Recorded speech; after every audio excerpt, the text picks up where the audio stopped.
ఛానల్కి స్వాగతం. మొదటి తారీఖు నేను ఎందుకు అందరినీ పొమ్మన్నానంటే మా ఎమ్మెల్యేలు, ఎంపీలని, ప్రజాప్రతినిధుల్ని, అధికార యంత్రాంగాన్ని, మా కలెక్టర్ని, జాయింట్ కలెక్టర్ని అందరిని వెళ్ళమన్నాను. వెళితే వాస్తవాలు తెలుస్తాయి.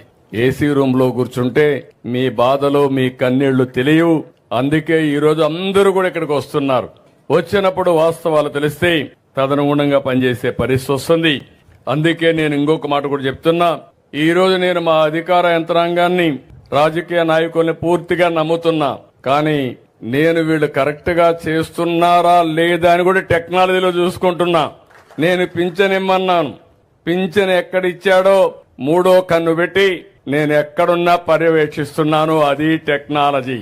ఎవరైనా ఒక వ్యక్తి పింఛన్ ఇస్తే పింఛన్ ఏ సమయంలో ఇచ్చాడు, ఎక్కడిచ్చాడు, ఆ ఇంటి దగ్గర ఇచ్చాడా, లేకపోతే వీళ్ళింటికి రమ్మన్నాడా, లేకపోతే సెక్రటరీకి రమ్మన్నాడా అని మానిటర్ చేసే మెకానిజం పెట్టాను.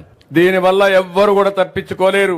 ఈ రోజు మీరు చూస్తే 7 గంటలకు ప్రారంభించాం, 10-11 గంటలకు 10కే 80% పింఛన్లు డిస్ట్రిబ్యూట్ చేశారంటే మనస్ఫూర్తిగా అధికార యంత్రాంగాన్ని అభినందిస్తున్నా.